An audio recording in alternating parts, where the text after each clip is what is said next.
Assalamualaikum warahmatullahi wabarakatuh. Apa kabar anak-anak semuanya? Semoga kalian selalu dalam keadaan sehat walafiat. Pada hari ini kita berjumpa lagi dalam pembelajaran IPA kelas 7. Nah, hari ini yang akan kita bahas yaitu pada materi kalor dan perubahan suhu benda. Oke, sebelum kita memulai pembelajaran hari ini, terlebih dahulu kita berdoa agar apa yang akan kita pelajari dapat bermanfaat untuk kita semua. Ayo kita mulai berdoa dulu. Berdoa sesuai dengan agama dan kepercayaan masing-masing. Berdoa mulai.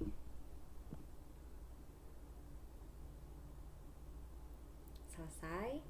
Amin. Semoga apa yang kita pelajari pada hari ini diberikan kelancaran sampai akhir nanti ya. Oke anak-anak, baiklah ayo kita mulai materi pada pembelajaran hari ini. Let's go.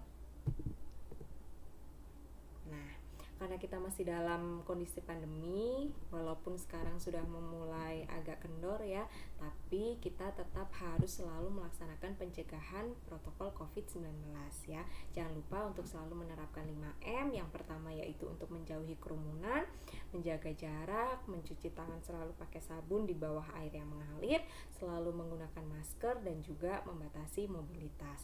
Apabila kalian mendapati gejala-gejala virus corona, lebih baik kalian harus selalu datang ke dokter atau ke tempat-tempat fasilitas kesehatan agar dapat segera tertangani. Nah, tujuan pembelajaran kita pada hari ini yaitu yang pertama nanti kalian dapat menyebutkan pengertian kalor ya. Kalian dapat menyebutkan pengertian kalor. Yang kedua nanti adalah dapat mengetahui hubungan kalor dengan suhu zat. Dan yang ketiga dapat menjelaskan hubungan kalor dengan perubahan wujud zat. Oke. Anak-anak, yang akan kita pelajari pertama yaitu tentang pengertian kalor. Kalor itu dilambangkan dengan huruf Q besar seperti ini. Jadi ini adalah lambang kalor.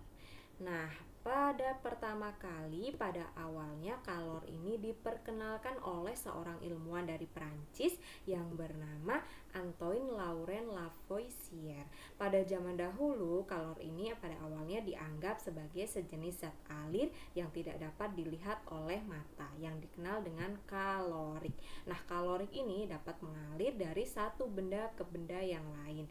Jadi, dua benda yang suhunya berbeda apabila dicampur maka kaloriknya ini akan mengalir dari benda yang suhunya tinggi ke benda yang bersuhu rendah. Oleh karena itu, kalor pengertiannya adalah salah satu bentuk energi yang berpindah dari benda yang bersuhu lebih tinggi ke benda yang bersuhu lebih rendah. Nah, satuan kalor, karena kalor dianggap sebagai salah satu bentuk energi, maka dia mempunyai satuan yang sama dengan energi, yaitu Joule. Satuan kalor dalam satuan internasional. Ingat, satuan internasional disingkat dengan SI ya anak-anak. Nah, dalam satuan internasional ini satuan kalor adalah Joule atau disingkat dengan J besar seperti ini. Dan satu lagi satuan yang lainnya yaitu kalori, disingkatnya dengan kal ya. Nah, 1 kalori ini besarnya setara dengan 4,2 joule. Jadi, jika kalian disuruh mengkonversikan dari kalori menjadi joule, maka 1 kalori besarnya adalah 4,2 joule. Ya, lanjut. 1 kalori didefinisikan dengan jumlah kalor yang diperlukan untuk memanaskan 1 gram air sehingga suhunya naik menjadi 1 derajat Celcius. Selanjutnya, apabila nanti kalian disuruh mengkonversikan kembali, maka dari 1 kilokalori apabila disingkat ini menjadi 1 kakal. Kalian jangan bingung anak-anak, 1 kakal itu sama dengan 1 kilokalori. Berapa sih 1 kilokalori itu jika dikonversikan menjadi kalori, Bu? Besarnya adalah 1000 kalori. Jadi 1 kilokalori besarnya adalah 1000 kalori. Ingat ya, 1 kilokalori besarnya setara dengan 1000 kalori. Lalu apa ini? Ini adalah suatu alat. Alat apakah itu? Ini disebut dengan kalorimeter. Apa itu kalorimeter? Kalorimeter kalorimeter adalah suatu alat yang digunakan untuk mengukur jumlah kalor atau jumlah panas yang terlibat dalam suatu perubahan kimia atau dalam suatu reaksi kimia. Nah, yang kedua yang akan kita pelajari yaitu tentang kalor dan perubahan suhu benda. Nah, kalor dan suhu benda ini sangat berkaitan erat. Adanya penambahan atau pengurangan kalor pada suatu benda dapat menyebabkan suhu benda ini menjadi berubah. Benda yang mendapatkan tambahan kalor maka akan mengalami kenaikan suhu. Sedangkan benda yang mengalami pengurangan kalor maka suhunya pun akan turun. Seperti ini contohnya. Apabila benda diberikan kalor maka suhunya akan naik atau akan bertambah. Nah, ini adalah kalornya. Nah, yang ini adalah suhunya. Nih, apabila benda itu diberikan suatu kalor, maka suhunya pun akan menjadi bertambah. Seperti itu. Maka, apa saja sih faktor yang mempengaruhi besarnya kalor yang dilepas atau diterima suatu benda? Faktor-faktor yang mempengaruhi besarnya kalor yang dilepas atau diterima suatu benda adalah yang pertama yaitu suhu benda atau suhu zat, yang kedua yaitu massa zat, dan yang terakhir yang ketiga adalah jenis zat. Yaitu yang akan kita pelajari yaitu tentang hubungan kalor dengan suhu. Apabila suatu benda diberikan kalor selama beberapa waktu, misalnya ini selama 3 detik, maka nanti dia akan mengalami perubahan suhu selama segini. Nah, jadi ini perubahan suhunya seperti ini ya, delta T-nya segini. Apabila kita memberikan kalor selama 3 detik. Nah, apabila kita memberikan lagi kalor sebesar 5 detik, nih 15 detik maaf ya, 15 detik, maka suhunya pun akan bertambah sebesar delta T2 seperti ini. Maka dia akan lebih besar suhunya. Semakin lama kita memberikan kalor, maka perubahan suhunya pun akan semakin besar. Kalau kita memberikan kalor dalam waktu yang lebih sedikit, maka perubahan suhunya atau pertambahan suhunya juga lebih sedikit. Oleh karena itu, maka bisa disimpulkan bahwa Q1 tadi, Q1 di sini, yang ini lebih besar atau lebih kecil, lebih kecil Q1 lebih kecil daripada Q2. Nih, maka dapat disimpulkan bahwa Ki atau kalor itu sebanding dengan suhu. Jadi kalor ini adalah sebanding ya nak, namanya sebanding dengan suhu. Jadi ini kalor sebanding dengan suhu. Nah, ini adalah hubungan kalor dengan suhu. Lalu selanjutnya setelah tadi hubungan kalor dengan suhu, maka yang kedua yaitu hubungan kalor dengan massa. Ini apabila kita mempunyai suatu benda dengan massa tertentu, kita berikan kalor. Kita lihat dahulu seperti ini gambarnya ya nak ya. Nah, ini ada Q1 dengan Q2. Q1-nya mempunyai massa yang lebih besar daripada Q2. Jadi dia massanya lebih besar daripada yang Q2. Q2-nya lebih kecil massanya daripada massa Q1. Nah, apabila kita mau memberikan kalor agar suhunya mencapai suhu yang sama 30 derajat Celcius, jika Q1 itu karena dia mempunyai massa yang lebih besar, maka membutuhkan waktu yang lebih lama atau kalornya harus lebih banyak daripada yang mempunyai massa lebih kecil. Maka di sini dapat disimpulkan bahwa besarnya kalor itu sebanding dengan besarnya massa. Oke. Jadi besarnya kalor, sebentar ya nak.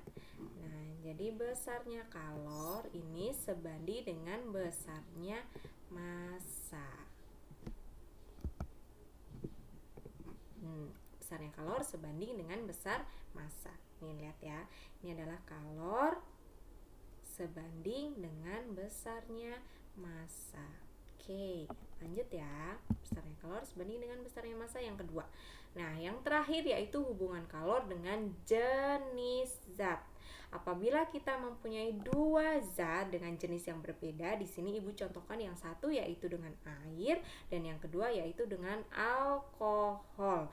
Apabila kita memanaskan air dan alkohol seperti ini, maka untuk mendapatkan suhu yang sama 50 derajat Celcius akan lebih cepat yang mana? Lebih cepat yang alkohol. Lebih cepat alkohol untuk mencapai suhu 50 derajat Celcius daripada dengan air.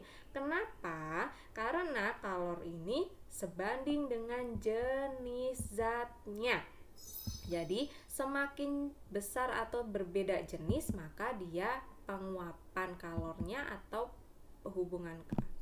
Nah, yang ketiga tadi setelah yang kedua yaitu hubungan kalor dengan massa, yaitu sekarang hubungan kalor dengan jenis zat. Apabila kita mempunyai dua jenis zat yang berbeda, maka untuk mendapatkan kalor dengan suhu yang sama, misalnya pada 50 derajat Celcius, maka akan menggunakan kalor yang berbeda karena kalor yang diperlukan untuk menaikkan suhu zat bergantung pada jenis zatnya.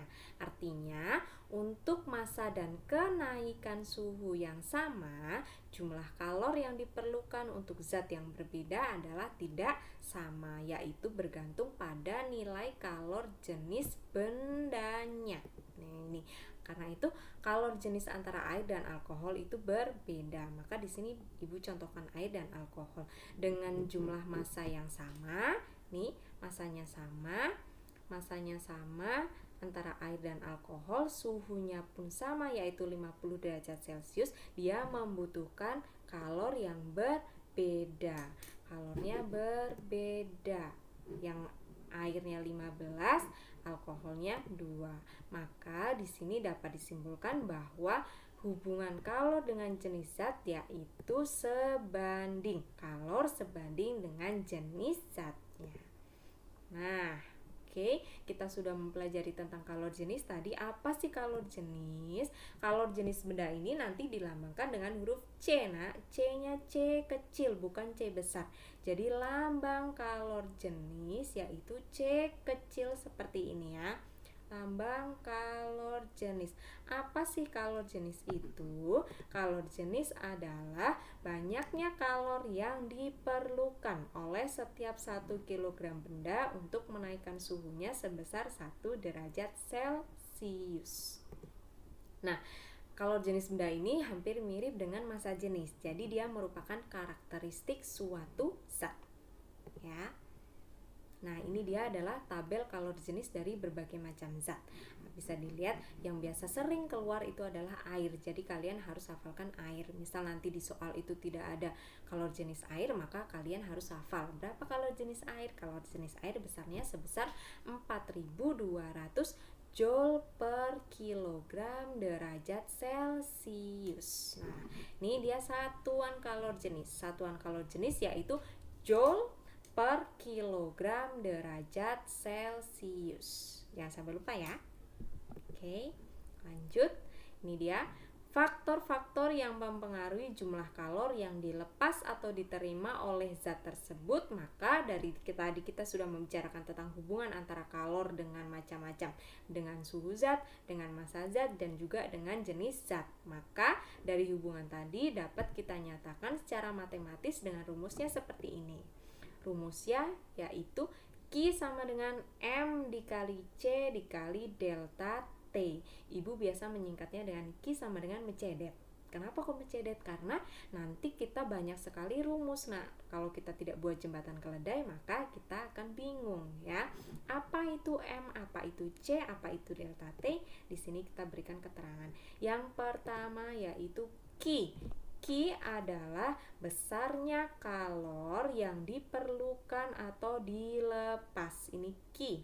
Satuannya apa? Satuannya Joule atau bisa disingkat dengan J. J besar seperti ini. Lalu yang kedua ada massa M. M itu adalah lambang dari massa benda, di mana satuannya kilogram atau bisa juga nanti gram, ya. Gram. Lalu Selanjutnya ada C. C kecil tadi sudah dibahas di slide sebelumnya, yaitu kalor jenis benda. Satuannya adalah Joule per kilogram derajat Celcius. Atau nanti jika di sini Q-nya adalah satuannya kalori, maka C nanti satuannya adalah kalori per gram derajat Celcius. Seperti ini ya nak. Lalu yang terakhir ada delta T. Ini bacanya adalah delta. Ibu nggak mau kalau kalian nanti bacanya AT ya. Ini bacanya delta ya nak. Delta T itu perubahan suhu. Satuannya adalah derajat Celcius. Didapat dari mana delta T?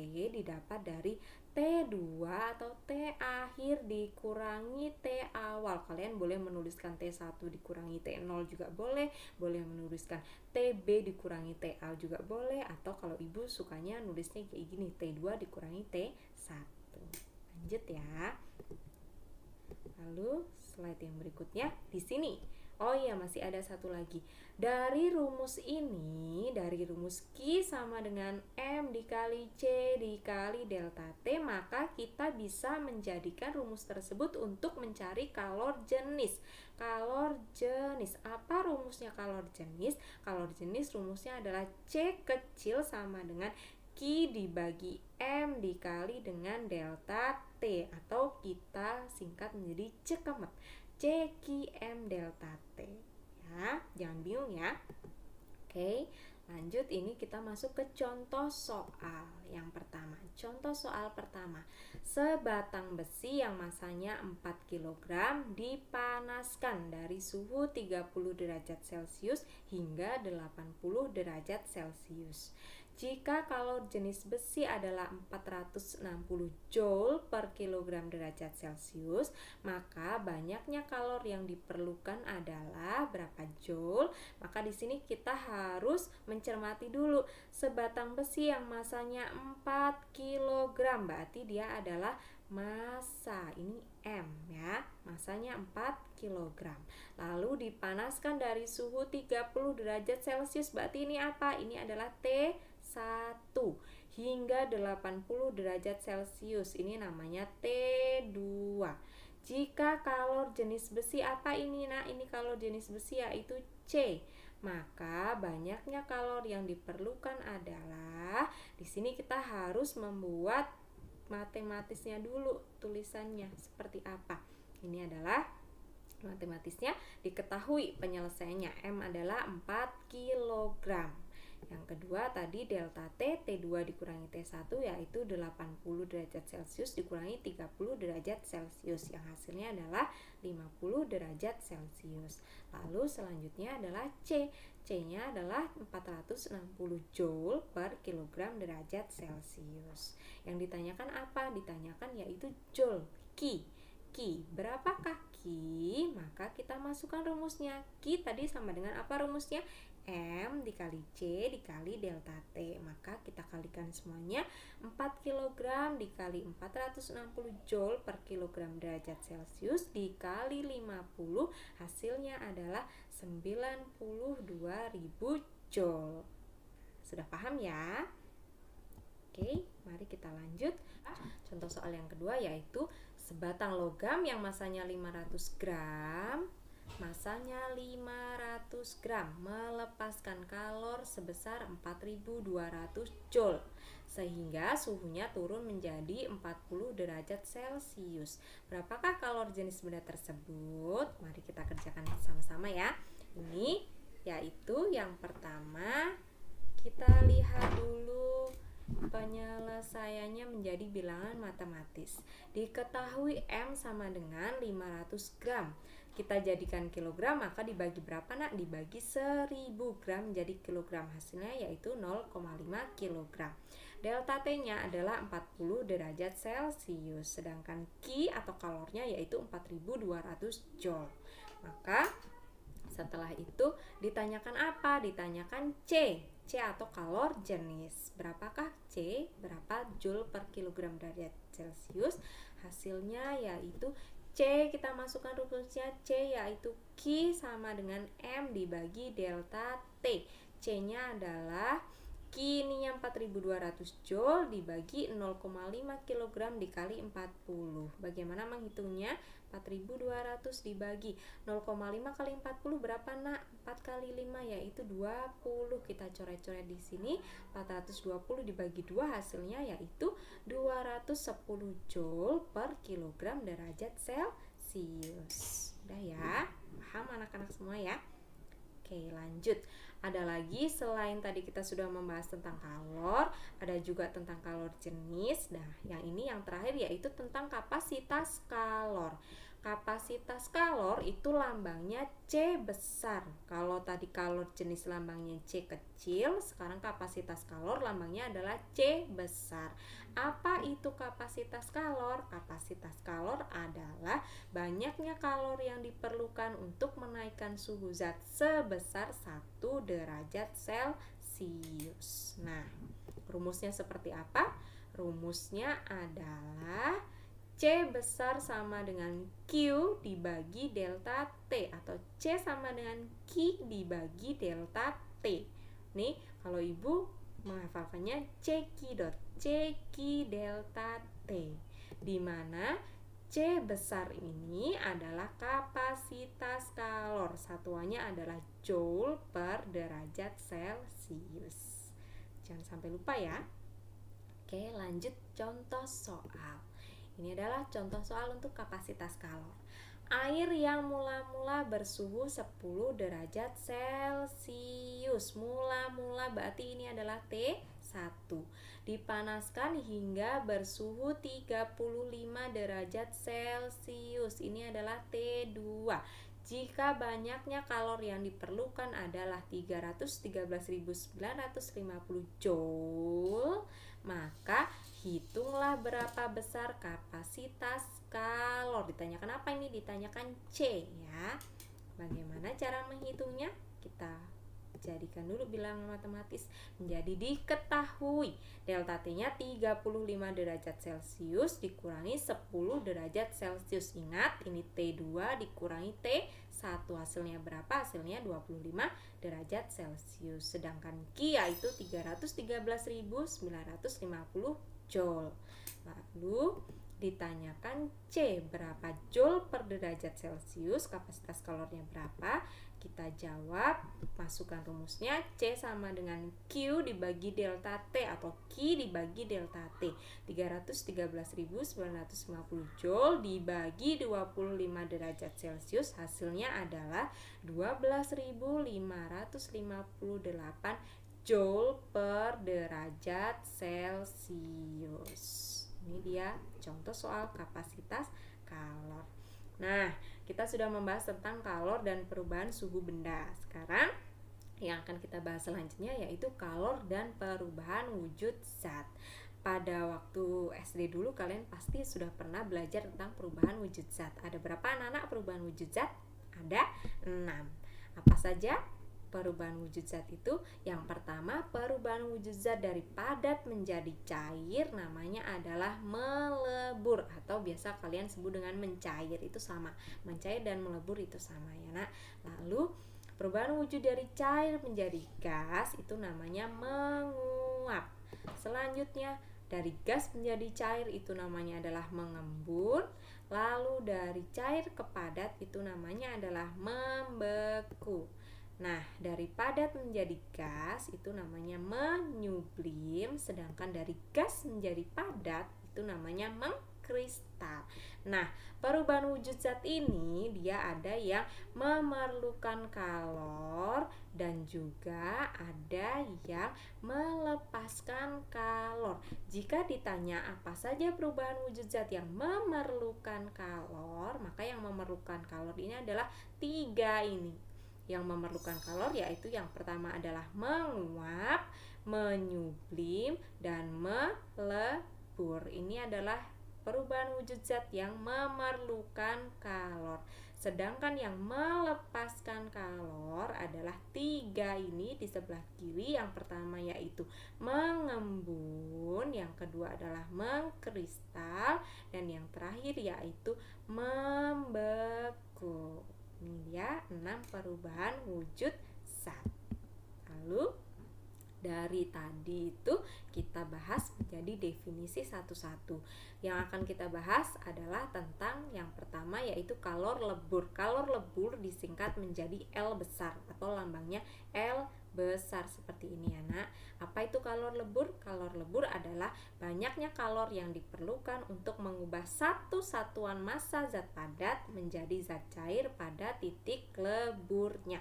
Ini kita rumuskan menjadi Q sama dengan M dikalikan L. Q sama dengan M kali L, di mana Q adalah banyaknya kalor dengan satuan joule, M-nya adalah massa zat yaitu kilogram, dan yang terakhir L yaitu kalor lebur, satuannya adalah joule per kilogram.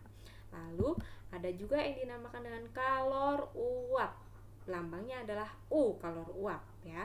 Kalor uap itu apa nak? Kalor uap adalah banyaknya kalor yang diperlukan untuk menguapkan 1 kg zat cair pada titik didihnya. Di sini kita rumuskan dengan Q sama dengan M dikali U. Q-nya adalah banyaknya kalor, satuannya joule, M-nya itu massa zat yaitu kilogram, dengan U atau kalor uap yaitu joule per kilogram nanti ya. Nah, apa sih menguap? Yang kita bahas di sini yaitu menguap. Karena kenapa kalau mencair, membeku, menyublim dan mengkristal kita tidak bahas karena mereka sudah masing-masing sendiri, jadi tidak ada mirip-miripnya. Kalau menguap dan mendidih nanti akan kita bahas di sini karena kadang anak-anak masih sering bingung antara menguap dan mendidih. Jadi masih sering rancu ya, Nak. Nah, menguap itu apa? Menguap adalah peristiwa meninggalkannya molekul-molekul zat cair dari kelompoknya. Menguap ini terjadi pada sembarang suhu. Sedangkan ini ada 4 cara mempercepat penguapan. Bagaimana sih cara mempercepat penguapan? Yang pertama yaitu dengan memperbesar luas permukaan zat cair. Semakin luas permukaan zat cair, maka dia akan cepat menguap. Yang kedua, mengalirkan udara ke permukaan zat cair. Misalnya ditiup, itu juga akan mempercepat penguapan. Lalu memanaskan zat cair. Apabila kita panaskan zat cair, maka dia akan lebih cepat penguapannya. Dan yang terakhir adalah mengurangi tekanan di permukaan zat cair. Itu adalah 4 cara untuk mempercepat penguapan. Nah, selanjutnya ada yang dinamakan dengan mendidih. Mendidih ini berbeda dengan menguap ya nak. Jika mendidih itu adalah peristiwa terjadinya penguapan di seluruh bagian zat cair. Ini yang namanya mendidih. Jadi misal kalian sedang memanaskan air, itu terdapat gelembung-gelembung yang banyak di seluruh zat cair itu, maka itu dinamakan dengan mendidih. Mendidih terjadi pada titik didih zat cair tersebut. Pada waktu mendidih, suhu zat tetap meski tetap diberikan kalor. Maka nih, contohnya seperti ini. Ini apabila kita mempunyai suatu benda atau suatu zat sudah mendidih, kita berikan kalor, maka walaupun kita akan berikan kalor selama mungkin, jika dia sudah mencapai titik didihnya, maka suhunya tidak akan bertambah. Titik didih normal zat cair ini pada tekanan 76 cm Hg atau 1 atmosfer, besarnya adalah 100 derajat Celcius. Oke, lanjut. Nah, karena kita sudah membahas tadi tentang kalor dan tentang kalor dan perubahan suhu benda, tentang kalor dan perubahan wujud benda, maka hari ini kita akan ada latihan soal untuk menguatkan materi yang sudah kita bahas tadi. Ibu akan memberikan tugas agar ibu tahu kalian sudah paham atau belum. Tugas yang pertama, nanti kalian kerjakan dalam buku latihan dan kirim jawabannya dalam Google Classroom masing-masing seperti biasanya ya nak. Yang pertama yaitu untuk memberikan kesimpulan pada kolom komentar di YouTube. Kalau ini tidak usah dimasukkan dalam Google Classroom, tapi kalian nanti wajib untuk men-screenshot kolom komentar yang sudah kalian tulis, lalu kalian kirim foto kalian masing-masing saat sudah mengunggah komentar YouTube dan juga foto kalian saat melihat tayangan YouTube ini ke dalam Google Classroom masing-masing. Itu adalah tugas yang pertama. Apa tadi? Tugas pertama untuk memberikan kesimpulan, kalian screenshot selain itu kalian juga harus menyertakan bukti bahwa kalian melihat video ini ya. Jadi fotonya ada dua, ada foto screenshot kalian komentar dan juga foto kalian saat melihat YouTube tayangan ini. Lalu tugas yang kedua, yang ketiga, dan yang keempat, ini nanti kalian tuliskan jawabannya beserta caranya dalam buku kalian dan juga dikirim ke dalam Google Classroom kalian masing-masing. Oke, selamat mengerjakan. Terima kasih, semoga kalian sukses selalu dan juga semoga kalian selalu dalam keadaan sehat sampai akhir nanti. Nah, terima kasih sudah melihat tayangan YouTube dari pembelajaran IPA pada hari ini. Semoga bermanfaat untuk kalian semua. Wassalamualaikum warahmatullahi wabarakatuh. Terima kasih, sampai jumpa.